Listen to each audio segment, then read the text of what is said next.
Today in our 2018 Toyota RAV4, we're going to be test fitting the Yakima JetStream Roof Rack system. This is going to consist of part numbers Y00425. These are the JetStream crossbars in black, 50 inches long. These bars also come in silver as part number Y00428.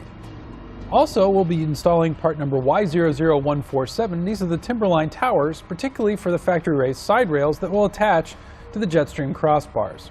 The Yakima JetStream Roof Rack system is great for carrying a wide variety of accessories on your roof and freeing up space inside your RAV4. This can carry anything from bike racks to cargo baskets to kayak carriers.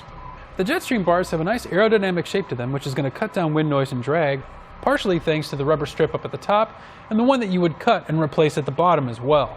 They are very sturdy, and unlike other roof rack systems, while this can have T-track accessories, you don't actually have to cut the rubber strip up top at all. Instead, you would push down and install your T-track accessories that way. Removing our end cap, you can see it has a rubber-coated steel strap that wraps around your existing side rail and tightens down with the bolt here. And it does come with a tightening tool to do this, which does have an indicator to make sure you don't over-tighten it. It is also padded up on the bottom side here where it would make contact with your side rail to make sure that your vehicle doesn't get any scratches on it while it's being installed.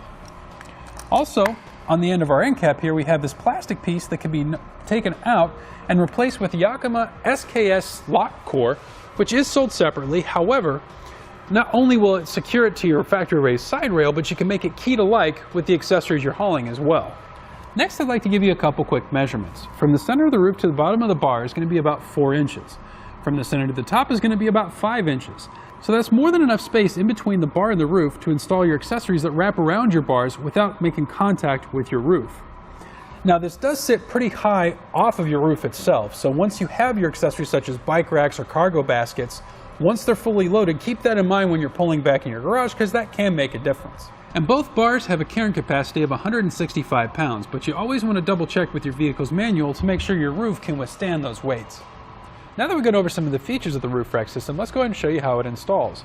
We have our front bar already installed on our side rails, and we have our rear bar partially assembled on our table here.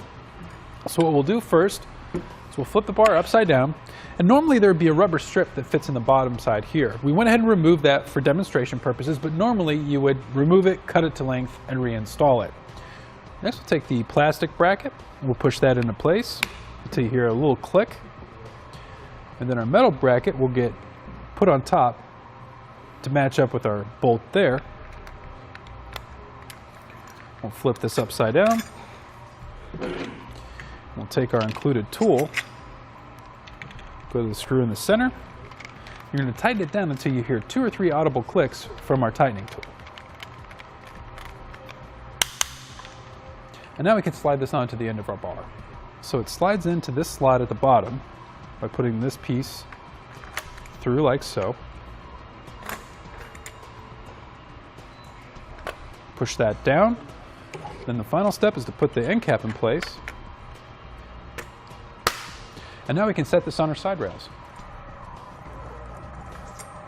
All right, we'll set it down in no particular place right now, making sure that the center line right here is going to be on top of our side rails. And then we'll measure from center to center to make sure that's even on both sides. All right, we'll wrap our strap underneath, and then we'll tighten this portion here down. But first, we'll go to the inside and tighten the bolts here to tighten our tower to our bar. Again, until you hear those clicks. And then we'll get this loosely tightened around our factory side rail first. And then we'll go back and forth and tighten the straps down until you hear those clicks again. And our final step is we'll put our end caps onto our JetStream bars, and then we're going to be ready to load up our gear and hit the road. And there you have it for the Yakima JetStream Roof Rack system on our 2018 Toyota RAV4. Thanks for watching. Click the link in our description below to shop, learn more, or visit us at etrailer.com. And leave us a comment if you have any questions.